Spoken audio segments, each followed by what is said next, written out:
why not you? You've got the brains, you can make decisions, you can study the plan, you can change your life, you can grow immensely in the next few years, you can make your dreams come true, you can build a financial wall around your family nothing can get through, you can become healthy, you can become powerful. Why not you? You got to go, man. You just have to go. Never wait on the right time, because the right time ain't ever coming. All that, when we get my ducks lined up in a row, no, you won't. No, you won't. Because as you have aspirations, you got to understand that the devil understands your aspirations too. The devil's job is to rob you of your destiny. There will always be an obstacle. So if you're waiting on the right time, you'll never make the move. You have to go. You control you. You live your life. Stop trying to play God. You can't control nobody. I don't care how much you love them. You can't control their choices and what direction they decide to take their lives in. Oh, that sounds hard. I know. You know, this is the world's smallest violin playing the world's saddest song. Be joyful. It's not so much the conditions of our life that control our destiny as much as the decisions of our life. Try for a second to think about something. Think about your life. And just think about, are there a few decisions? If I were to ask you 2 decisions you've made in your life, you know, that if you would have made a different decision, you would have had a totally different life. I mean, it may be a life may have been better, it may have been worse, I don't know, but you would have a different life.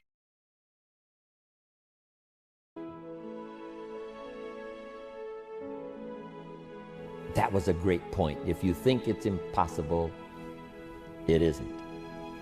Then the next point, if you think you're alone, you're not. Interesting. The Pledge of Allegiance in America says one nation under God. As a country, we really believe that in America, you know, we are not alone. And sometimes all alone, meaning by yourself, doesn't mean that you are alone. Somebody's prayer reaches you. Someone's spirit reaches you. Someone's presence, even though they're not there, you know, you sense it, you feel it. The telephone rings and you pick it up, and something told you that this was going to be a call from someone that you've wanted to hear from. That unseen magic. So we do believe when you think you're alone, you're not. Sometimes when I finish a rally or the extravaganza or some other presentation, here's what I say to everyone in my audience. I promise you when I leave here tomorrow, I will not leave you behind.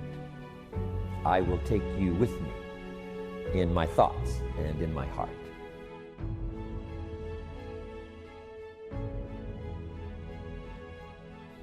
And everyone senses that sure enough, I won't leave him behind. When I get together with my grandkids and my children, I will relate to them this experience. So the presence of this experience, the dynamics of this experience, the place we're meeting in, all of this, you know, I will take all of this with me, and especially the spirit, the collective spirit of everybody that was here that made it so unusual. I take that with me. I not only take it with me, jumping on the airplane to fly back to America, I take it with me wherever I go, and every time I share the story, someone is impressed, someone is affected, because I didn't leave my audience behind. Then often I ask,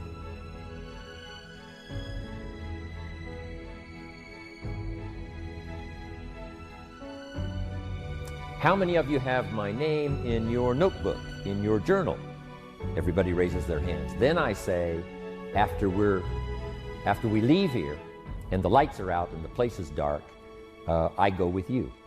My name is in your journal. But not just my name and not just my notes, hopefully, but my spirit, my good wishes, my prayer for you.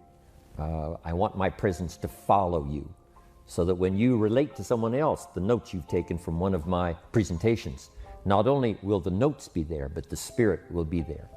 So I thought this was an excellent point that young Schuler had. If you think you're alone, you're not. Then the next point was classic. If you think you know everything, you don't. How often we've learned this, right? From the time we were just young until probably the present time, to where there were times along the way when we thought we knew it all. You know, we thought we knew everything. We thought we had it down. We thought we had it made. You know, we thought we had this one locked. And sure enough, we were surprised later that we didn't know everything. We thought we had the answer to this problem. We thought we had all the answer. But as it turned out, sure enough, we didn't have all the answers.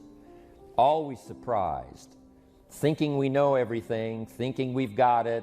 Then sure enough, something comes along to prove us wrong. But that's how we grow.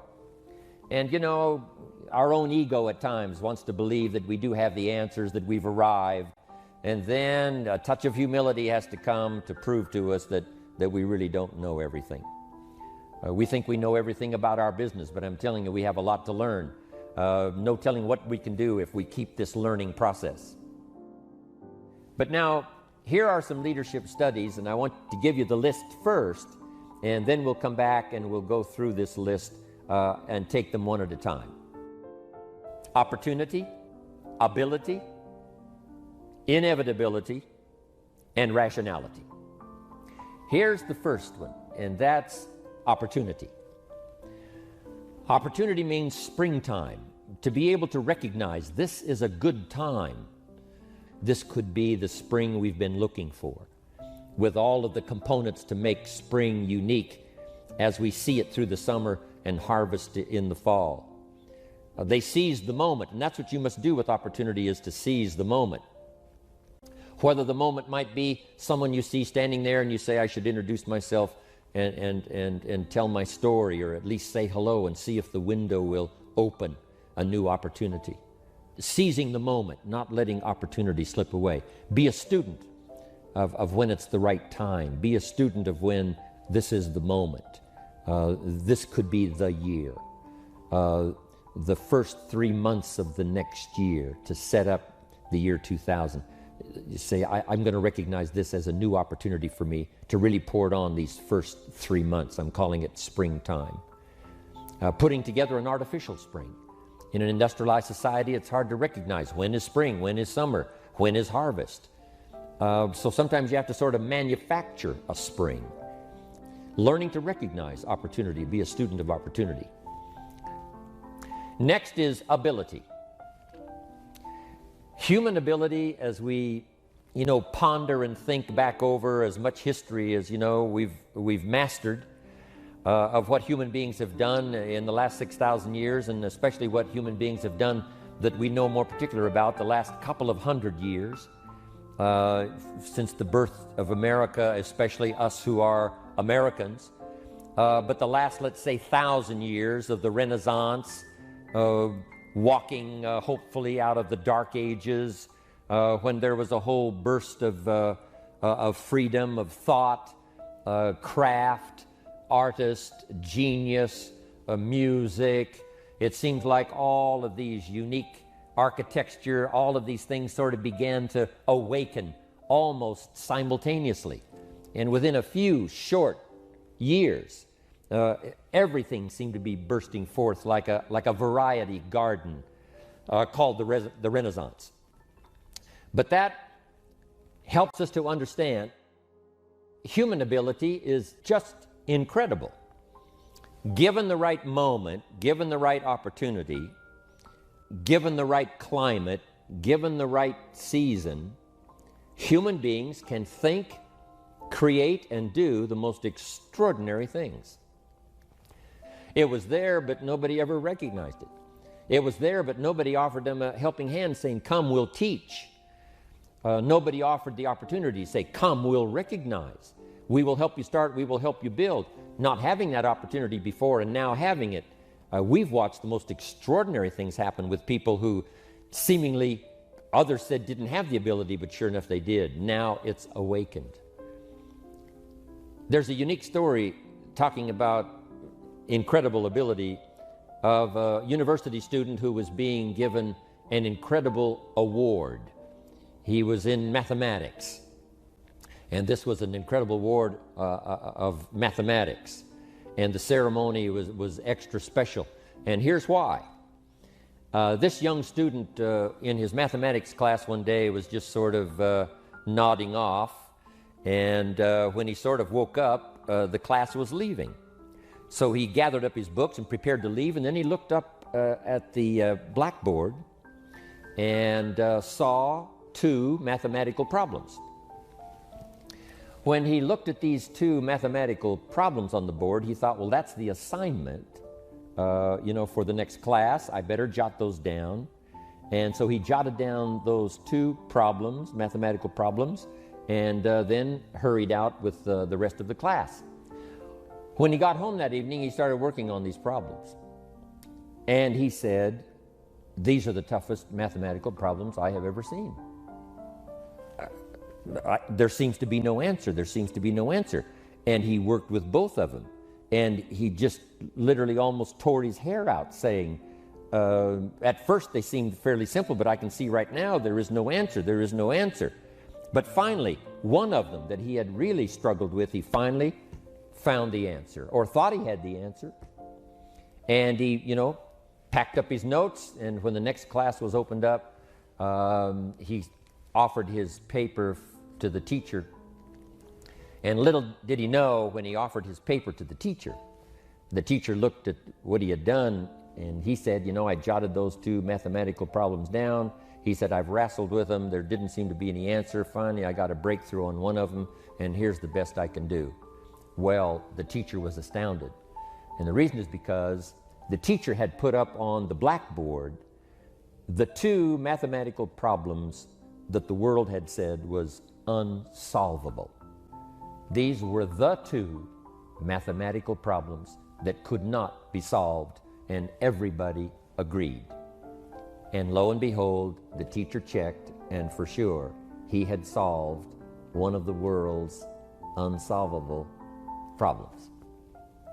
Now, and he was getting this incredible award for having solved this problem. Now, here's the unique part of the story. When he wrote those two problems down and took them home to go to work on them, he didn't know that they were two of the world's mathematical unsolvable problems. Great story. The human genius is limitless. The possibility for thought is so incredible. The unique thing about thought and spirit, it has no restriction. It has no, it's not like, a physical body moving through space and time. You can only go so fast. An airplane now can only go so fast. Even the speed of light can only go so fast. But here's what's incredible. Thought and spirit, travels faster than the speed of light, and has components that, nothing else can match.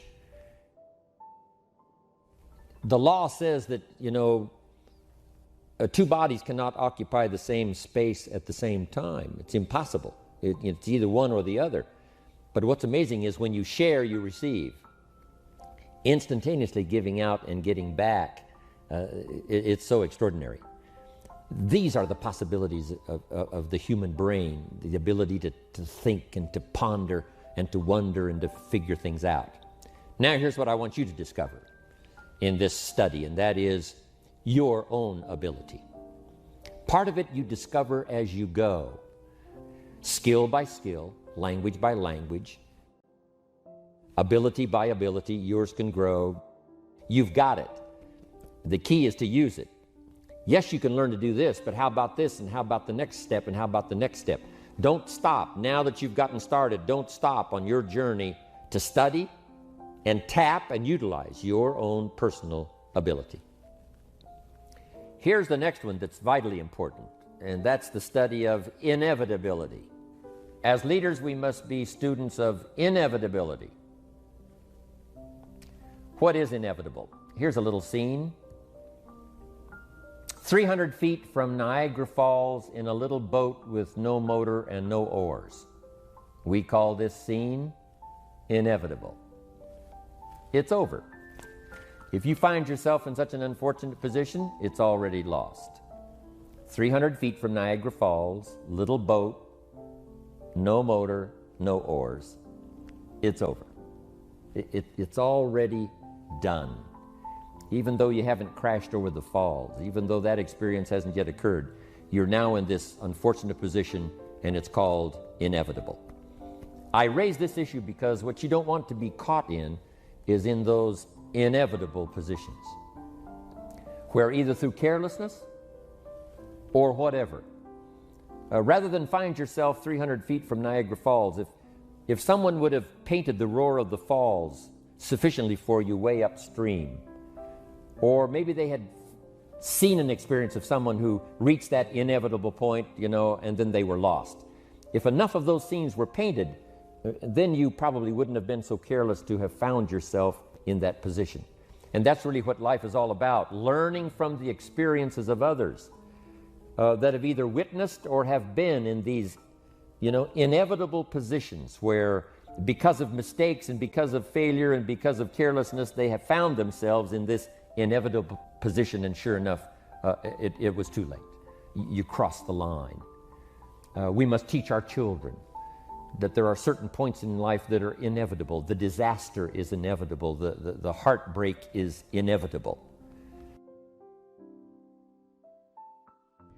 Goethe, the German philosopher, once said that everything is hard before it's easy. So developing the habit of self-discipline is hard. And be patient with yourself, because you slip back all the time. All your life, you'll be slipping back. All your life, you have to fight this battle. You never get it to the point where it's locked in forever. Every morning you get up and that alarm goes off and you say, do I sleep a little longer or do I get up? Every time you look at a list of things to do, you say, do I start with the most important thing? As they say, do the worst first. Or do I do something that's fun and talk to a friend or make a phone call? You've got to fight this battle every single day. But every time you fight and win, you feel better about yourself. All successful men and women are highly disciplined in the important work that they do.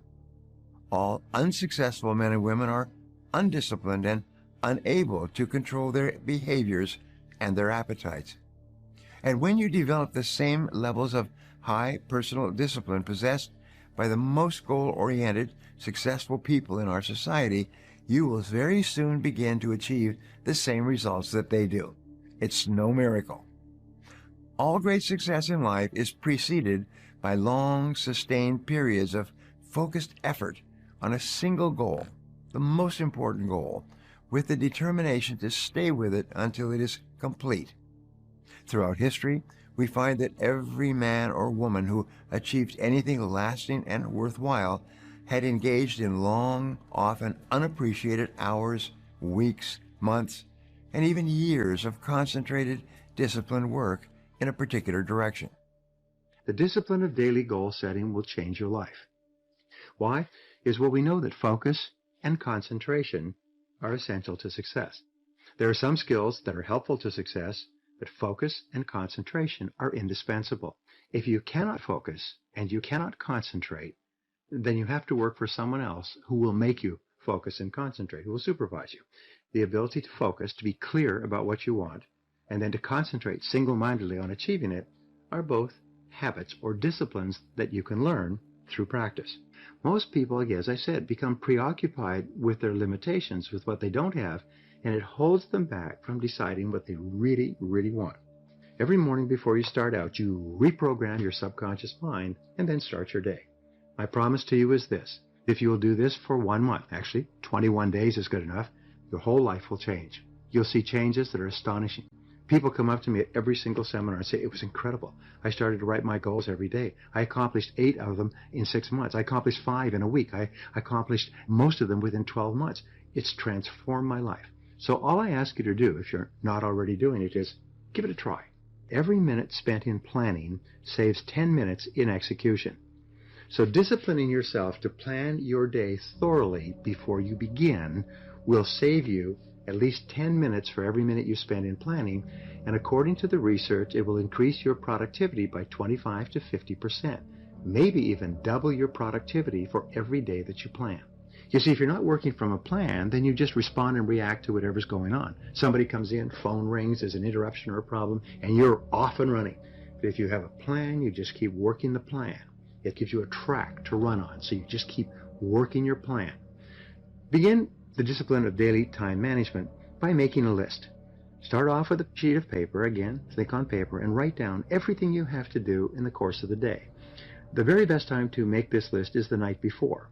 If you do this, then your subconscious mind works on your plan all night long, and you often wake up in the morning with great ideas to implement your plan. Then you organize your list by priority before you begin. You don't just jump into it. Use the 80-20 rule that says that 20% of the items on your list will account for 80% of the value. Which are the most valuable? This is the hardest of all disciplines to learn. It's the essence of my teaching worldwide. It is the key to supercharging the quality of your life and your results. If you can start every morning with a list organized by priority and start on your number one task and stay with it till it's done, you will supercharge your life. You will release endorphins in your brain that causes you to feel great. You will motivate yourself and energize yourself and propel yourself into all your other tasks. You'll get twice as much done on any day where you start and complete your major task first thing than on any other day. The discipline of time management will then spread to all your other disciplines. When you can demonstrate each morning that you have the self-control, self-mastery, self-discipline to start and complete your most important task, you just feel fabulous about yourself. Force yourself to do what you know you should do, especially in the area of courage. The biggest obstacle to success, in my estimation, the estimation of the psychologist, is the fear of failure. It's the fear that it won't work out. It's the fear of loss of time or money or emotion. It's fear that goes back to early childhood. And the only way we can succeed is by overcoming this fear. And this fear is captured in the words, I can't. I can't. What about this? What about that? What about this? Fully 80% of the population is paralyzed by the fear of making a mistake. And why? Because in growing up, you make lots of mistakes and didn't like the feel of it. So eventually you become conditioned to avoid taking any risk at all. So you have to overcome this in order to realize your potential. But what we know is that courage, the courage to face fears, is a habit, and it's developed with practice. Just like typing with a typewriter or riding a bicycle, you can actually develop the habit of courage by practicing courage whenever courage is required. Aristotle wrote about this in his Nicomachean Ethics in 350 BC. He said, if you desire to have a quality that you don't have, act in every instance where the quality is called for as though you already had it, and you will have it. So, as Ralph Waldo Emerson said, do the thing you fear, and the death of fear is certain. What he said was to confront your fears. The natural human tendency is to avoid a fear-causing or fear-inducing situation. Most of our fear problems seem to be bundled up with other people, by the way. It's confronting a boss, it's confronting a bad relationship. Sometimes it's confronting a prospect, cold calling, going out and calling on customers and facing rejection and failure and embarrassment and so on. But confronting that fear, instead of avoiding it, just do it. So the reason you want to confront your fears is not because of the incident specifically, it's because of what it does for your character. You want to demonstrate to yourself that you can face down a fear and look it square in the eye, and suddenly, surprise, surprise, it goes away, and you realize that the fear was in your own mind. If the fear of failure is summarized with the feeling, I can't, psychologists have found you can actually short-circuit or override the fear by saying to yourself very strongly, I can do it, I can do it, I can do it, I can do it, I can do it. So whenever you're afraid of anything, talking to somebody, confronting someone, dealing with something, say to yourself over and over again, I can do it, I can do it, I can do it, and then just do it. And you'll be amazed the fear disappears. It's almost like, poof, it's gone. So the key is, you're looking at that telephone, to pick up the phone, to cold call, to prospect, just say to yourself, I can do it, I can do it, I can do it, and pick it up and dial. And suddenly the fear disappears. And you do this repeatedly, and eventually you develop the habit of courage. So discipline yourself to exercise daily. The very best time, of course, is in the morning. If you get up in the morning and exercise immediately, even if it's just stretching or going for a walk or riding a life cycle or walking on a treadmill, it doesn't matter what it is, if you get up in the morning and exercise immediately, not only will your body continue to burn calories all day, not only will you be more alert because you'll have highly oxygenated blood flooding your brain first thing in the morning, but you'll develop the discipline of starting on something that you would normally not want to do and getting it done, getting it out of the way.